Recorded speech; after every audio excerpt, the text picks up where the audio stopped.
जीवन में असंभव कुछ भी नहीं है। जब जागो तब सवेरा होता है। अगर आपको यह लगता है कि मेरे जीवन में बहुत से बुरे काम किए हुए हैं और अब इन गलत कामों को सुधारने के लिए कोई भी विकल्प नहीं है, तो आपको गौतम बुद्ध के जीवन की यह कहानी एक बार अवश्य सुननी चाहिए। तो चलिए कहानी को शुरू करते हैं। एक दिन एक किसान बुद्ध के पास आया और बोला, महाराज, मैं एक साधारण किसान हूं। बीज बोकर, हल चलाकर अनाज उत्पन्न करता हूं और तब उसे ग्रहण करता हूं, किंतु इससे मेरे मन को तसल्ली नहीं मिलती। मैं कुछ ऐसा करना चाहता हूं जिससे मेरे खेत में अमृतत्व के फल उत्पन्न हो। आप मुझे मार्गदर्शन दीजिए जिससे मेरे खेत में अमृतत्व के फल उत्पन्न होने लगें।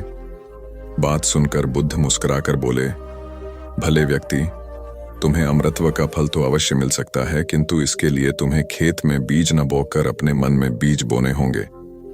यह सुनकर किसान हैरानी से बोला, प्रभु, आप यह क्या कह रहे हैं? भला मन के बीज बोकर भी फल प्राप्त हो सकते हैं? बुद्ध बोले, बिल्कुल हो सकते हैं, और इन बीजों से तुम्हें जो फल प्राप्त होंगे वे वाकई साधारण न होकर अद्भुत होंगे, जो तुम्हारे जीवन को भी सफल बनाएंगे और तुम्हें नेकी की राह दिखाएंगे। किसान ने कहा, प्रभु, तब तो मुझे अवश्य बताइए कि मैं मन में बीज कैसे बोऊं? बुद्ध बोले, तुम मन में विश्वास के बीज बो, विवेक का हल चलाओ, ज्ञान के जल से उसे सींचो और उसमें नम्रता का उर्वरक डालो। इससे तुम्हें अमृतत्व का फल प्राप्त होगा। उसे खाकर तुम्हारे सारे दुख दूर हो जाएंगे और तुम्हें असीम शांति का अनुभव होगा। बुद्ध से अमृतत्व के फल की प्राप्ति की बात सुनकर किसान की आंखें खुल गईं। वह समझ गया कि अमृतत्व का फल सद्विचारों के द्वारा ही प्राप्त किया जा सकता है। गौतम बुद्ध किसी उपवन में विश्राम कर रहे थे। तभी बच्चों का एक झुंड आया और पेड़ पर पत्थर मारकर आम गिराने लगा। एक पत्थर बुद्ध के सर पर लगा और उससे खून बहने लगा। बुद्ध की आंखों में आंसू आ गए। बच्चों ने देखा तो भयभीत हो गए। उन्हें लगा कि अब बुद्ध उन्हें भला बुरा कहेंगे। बच्चों ने उनके चरण पकड़ लिए और उनसे क्षमा याचना करने लगे। उनमें से एक बच्चे ने कहा, हमसे बड़ी भूल हो गई है, मेरी वजह से आपको पत्थर लगा और आपके आंसू आ गए। इस पर बुद्ध ने कहा, बच्चों, मैं इसलिए दुखी हूं कि तुमने आम के पेड़ पर पत्थर मारा तो पेड़ ने बदले में तुम्हें मीठे फल दिए, लेकिन मुझे मारने पर मैं तुम्हें सिर्फ भय दे सका। एक बार भगवान बुद्ध अपने अनुयायियों के साथ किसी गांव में उपदेश देने जा रहे थे। उस गांव से पूर्व ही मार्ग में उन लोगों को जगह जगह बहुत सारे गड्ढे खुदे हुए मिले। बुद्ध के एक शिष्य ने उन गड्ढों को देखकर जिज्ञासा प्रकट की, आखिर इस तरह के गड्ढे खुदे होने का तात्पर्य क्या है? बुद्ध बोले, पानी की तलाश में किसी व्यक्ति ने इतने गड्ढे खोदे हैं। यदि वह धैर्यपूर्वक एक ही स्थान पर गड्ढा खोदता तो उसे पानी अवश्य मिल जाता, पर वह थोड़ी देर गड्ढा खोदता और पानी न मिलने पर दूसरा गड्ढा खोदना शुरू कर देता। व्यक्ति को परिश्रम करने के साथ धैर्य भी रखना चाहिए। एक बार भगवान बुद्ध भिक्षा के लिए एक किसान के यहाँ पहुंचे। तथागत को भिक्षा के लिए आया देखकर किसान उपेक्षा से बोला, श्रमण, मैं हल जोतता हूं और तब खाता हूं। तुम्हें भी हल जोतना और बीज बोना चाहिए और तब खाना खाना चाहिए।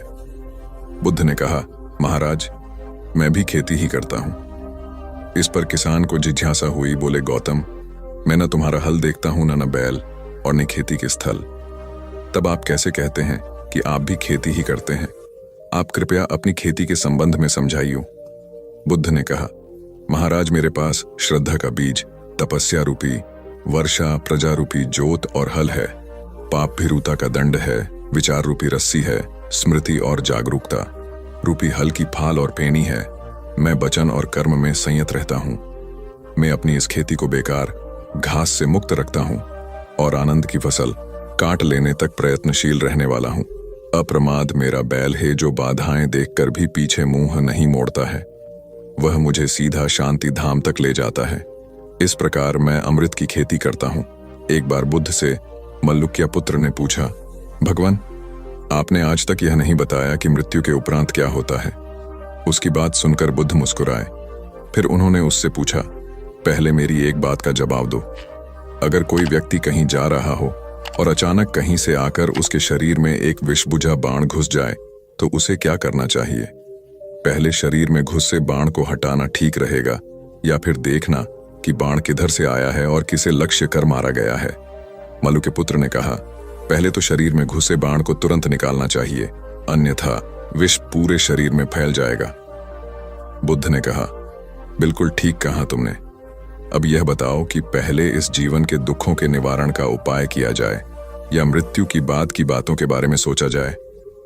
मल्लुक के पुत्र अब समझ चुका था और उसकी जिज्ञासा शांत हो गई। एक दिन एक व्यक्ति बुद्ध के पास पहुंचा। वह बहुत अधिक तनाव में था। अनेक प्रश्न उसके दिमाग में घूम घूम कर उसे परेशान कर रहे थे, जैसे आत्मा क्या है, आदमी मृत्यु के बाद कहां जाता है, सृष्टि का निर्माता कौन है, स्वर्ग नरक की अवधारणा कहां तक सच है और ईश्वर है या नहीं। उसे इन प्रश्नों के उत्तर नहीं मिल रहे थे। जब वह बुद्ध के पास पहुंचा तो उसने देखा कि बुद्ध को कई लोग घेर कर बैठे हैं। बुद्ध उन सभी के प्रश्नों व जिज्ञासाओं का समाधान अत्यंत सहज भाव से कर रहे हैं। काफी देर तक यह क्रम चलता रहा, किंतु बुद्ध धैर्यपूर्वक हर एक को संतुष्ट करते रहे। बेचारा व्यक्ति वहां का हाल देखकर परेशान हो गया। उसने सोचा कि इन्हें दुनियादारी के मामलों में पड़ने से क्या लाभ, अपना भगवत भजन करें और बुनियादी समस्याओं से ग्रस्त इन लोगों को भगाए। किंतु बुद्ध का व्यवहार देखकर तो ऐसा लग रहा था मानो इन लोगों का दुख उनका अपना दुख है। आखिर उस व्यक्ति ने पूछ ही लिया, महाराज, आपको इन सांसारिक बातों से क्या लेना देना? बुद्ध बोले, मैं ज्ञानी नहीं हूं और इंसान हूं। वैसे भी वह ज्ञान किस काम का जो इतना घमंडी और आत्मकेंद्रित हो कि अपने अतिरिक्त दूसरे की चिंता ही न कर सके। ऐसा ज्ञान तो अज्ञान से भी बुरा है। बुद्ध की बातें सुनकर व्यक्ति की उलझन दूर हो गई। उस दिन से उसकी सोच व आचरण दोनों बदल गए। कथा का सार यह है कि ज्ञान तभी सार्थक होता है जब वह लोक कल्याण में संलग्न हो। महात्मा बुद्ध एक गांव में ठहरे हुए थे। वे प्रतिदिन शाम को वहां पर सत्संग करते थे। भक्तों की भीड़ होती थी क्योंकि उनके प्रवचनों से जीवन को सही दिशा बोध प्राप्त होता था। बुद्ध की वाणी में गजब का जादू था। उनके शब्द श्रोता के दिल में उतर जाते थे। एक युवक प्रतिदिन बुद्ध का प्रवचन सुनता था। एक दिन जब प्रवचन समाप्त हो गए तो वह बुद्ध के पास गया और बोला, महाराज, मैं काफी दिनों से आपके प्रवचन सुन रहा हूं, किंतु यहां से जाने के बाद मैं अपने गृहस्थ जीवन में वैसा सदाचरण नहीं कर पाता जैसा यहां से सुनकर जाता हूं। इससे सत्संग के महत्व पर शंका भी होने लगती है। बताइए, मैं क्या करूं? बुद्ध ने युवक को बांस की एक टोकरी देते हुए उसमें पानी भरकर लाने के लिए कहा। युवक टोकरी में जल भरने में असफल रहा। बुद्ध ने यह कार्य निरंतर जारी रखने के लिए कहा। युवक प्रतिदिन टोकरी में जल भरने का प्रयास करता, किंतु सफल नहीं हो पाता। कुछ दिनों बाद बुद्ध ने उससे पूछा, इतने दिनों से टोकरी में लगातार जल डालने से क्या टोकरी में कोई फर्क नजर आया? युवक बोला, एक फर्क जरूर नजर आया है। पहले टोकरी के साथ मिट्टी जमा होती थी, अब वह साफ दिखाई देती है। कोई गंदगी नहीं दिखाई देती है और इसके छेद पहले जितने बड़े नहीं रह गए, वे बहुत छोटे हो गए हैं। तब बुद्ध ने उसे समझाया, यदि इसी तरह उसे पानी में निरंतर डालते रहोगे तो कुछ ही दिनों में ये छेद फूल कर बंद हो जाएंगे और टोकरी में पानी भर पाओगे। इसी प्रकार जो निरंतर सत्संग करते हैं उनका मन एक दिन अवश्य निर्मल हो जाता है। अवगुणों के छिद्र भरने लगते हैं और गुणों का जल भरने लगता है। युवक ने बुद्ध से अपनी समस्या का समाधान पा लिया। निरंतर सत्संग से दुर्जन भी सज्जन हो जाते हैं, क्योंकि महापुरुषों की पवित्र वाणी उनके मानसिक विकारों को दूर कर उनमें सद्विचारों का आलोक प्रसारित कर देती है। एक आदमी को बुद्ध ने सुझाव दिया कि दूर से पानी लाते हो, क्यों नहीं अपने घर के पास एक कुआं खोद लेते? हमेशा के लिए पानी की समस्या से छुटकारा मिल जाएगा। सलाह मानकर उस आदमी ने कुआं खोदना शुरू किया, लेकिन 7-8 फीट खोदने के बाद उसे पानी तो क्या, गीली मिट्टी का भी चिन्ह नहीं मिला। उसने वह जगह छोड़कर दूसरी जगह खुदाई शुरू की, लेकिन 10 फीट खोदने के बाद भी उसमें पानी नहीं निकला। उसने फिर तीसरी जगह कुआं खोदना शुरू किया, लेकिन यहां भी उसे निराशा ही हाथ लगी। इस क्रम में उसने 8-10 फीट के 10 कुएं खोद डाले, लेकिन पानी कहीं नहीं मिला। वह निराश होकर बुद्ध के पास गया। उसने बुद्ध को बताया कि मैंने 10 कुएं खोद डाले, मगर पानी एक में भी नहीं निकला। बुद्ध को आश्चर्य हुआ। वे स्वयं चलकर उस स्थान पर आए जहां उसने 10 गड्ढे खोदे हुए थे।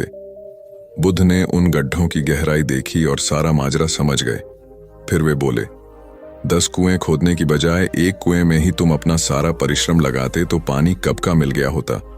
तुम सब गड्ढों को बंद कर दो, केवल एक को गहरा करते जाओ, पानी निकल आएगा। उसने बुद्ध की बात मानकर ऐसा ही किया। परिणाम स्वरूप कुआं पूर्ण होते ही पानी निकल आया।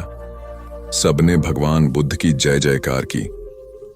धन्ना सेठ के पास 7 पुश्तों के पालन पोषण जितना धन था। उसका व्यापार चारों तरफ फैला हुआ था, किंतु फिर भी उसका मन अशांत रहता था। कभी धन की सुरक्षा की चिंता तो कभी व्यापारिक प्रतिस्पर्धा में आगे निकलने का तनाव। चिंता और तनाव के कारण वह अस्वस्थ रहने लगा। उसके मित्र ने उसकी गिरती दशा देखी तो उसे बुद्ध के पास जाने की सलाह दी। सेठ बुद्ध के पास पहुंचा और अपनी समस्या बताई। बुद्ध ने उसे सांत्वना देते हुए कहा, तुम घबराओ मत, तुम्हारा कष्ट अवश्य दूर होगा, बस तुम यहाँ कुछ दिन रहकर ध्यान किया करो। बुद्ध के कहे अनुसार सेठ ने रोज ध्यान करना शुरू कर दिया, किंतु सेठ का मन ध्यान में नहीं लगा। वह जैसे ही ध्यान करने बैठता उसका मन फिर अपनी दुनिया में चला जाता। उसने बुद्ध को यह बात बताई, किंतु बुद्ध ने कोई उपाय नहीं बताया। थोड़ी देर बाद जब सेठ बुद्ध के साथ वन में सायंकालीन भ्रमण कर रहा था तो उसके पैर में एक कांटा चुभ गया। वह दर्द के मारे कराहने लगा। बुद्ध ने कहा, बेहतर होगा कि तुम जी खड़ा कर कांटे को निकाल दो, तब इस दर्द से मुक्ति मिल जाएगी। सेठ ने मन कड़ा कर कांटा निकाल दिया। उसे चैन मिल गया। तब बुद्ध ने उसे समझाया, ऐसे ही लोभ, मोह, क्रोध, घमंड व द्वेष के कांटे तुम्हारे मन में गड़े हैं। जब तक अपने मन की संकल्प शक्ति से उन्हें नहीं निकालोगे, अशांत ही रहोगे। सेठ का अज्ञान बुद्ध के इन शब्दों से दूर हो गया और उसने निर्मल हृदय की राह पकड़ ली। अपनी कुप्रवृत्तियों से मुक्ति के लिए संकल्पबद्धता अनिवार्य है। जब तक व्यक्ति दृढ़ निश्चय न कर। एक युवक ने बुद्ध से आकर कहा, मेरा गांव अशिक्षित है, मैं अपने परिवार से झगड़कर थोड़ा बहुत पढ़ पाया हूं, आगे और पढ़ना चाहता हूं, किंतु सभी रोक रहे हैं। घर के लोग सोचते हैं कि खेती में खूब पैसा है और उसके लिए किसी शिक्षा की आवश्यकता नहीं है। यही सोच गांव वालों की भी है। कृपया आप मेरे गांव चलकर वहां शिक्षा का प्रसार करवाइए। बुद्ध युवक की बात मानकर गांव आ गए। धर्म भीरू ग्रामीणों ने बुद्ध का सत्कार किया और रोज उनके प्रवचन सुनने आने लगे। बुद्ध जब भी शिक्षा का महत्व बताते, ग्रामीण विरोधी मत रखते। एक दिन एक महिला अपने 5 साल के बच्चे के लिए पूछने लगी कि उसे किस उम्र से शिक्षा दिलवाए। तब बुद्ध ने समझाया कि तुम्हें तो 5 वर्ष पूर्व उसकी शिक्षा शुरू कर देनी थी। उसे क्या खाना है, क्या नहीं, कैसे क्या बोलना है, आदि बातें शुरू से सिखाओगी, तभी तो वह अपना उचित ख्याल रख सकेगा। बुद्ध की यह बात महिला सहित सभी ग्रामीणों को समझ में आ गई। उन्होंने अपने बच्चों को विद्यालय भेजना शुरू किया। यह समय वर्षा का था। युवक ने लोगों को जल संग्रहण की तकनीक बताई। अधिकांश ने उपहास किया, किंतु युवक अपना काम करता रहा। बुद्ध का सहयोग प्राप्त था, इसलिए किसी ने उसका खुलकर विरोध नहीं किया। जब गर्मी में भीषण जल संकट के कारण फसलें सूखने लगीं, तो युवक ने कुएं खुदवाए, जिनमें जल संग्रहण की तकनीक के कारण खूब पानी निकला। ग्रामीण अब शिक्षा का महत्व समझ चुके थे। धीरे धीरे संपूर्ण गांव शिक्षित हो गया। ज्ञान हर उम्र में अर्जित किया जा सकता है। यही ज्ञान हमें जीवन में आने वाली समस्याओं के समाधान की राह सुझाता है। आम्रपाली बौद्ध काल में वैशाली के वृज्जसंघ की इतिहास प्रसिद्ध लिच्छवी राजनृत्यांगना थी। इनका एक नाम अम्बपाली या अम्बपालिका भी है। आम्रपाली अत्यंत सुंदर थी और कहते हैं जो भी उसे एक बार देख लेता वह उस पर मुग्ध हो जाता था। अजातशत्रु उसके प्रेमियों में था और उस समय के उपलब्ध साहित्य में अजातशत्रु के पिता बिंबसार को भी गुप्त रूप से उसका प्रणयार्थी बताया गया है। आम्रपाली को लेकर भारतीय भाषाओं में बहुत से काव्य, नाटक और उपन्यास लिखे गए हैं।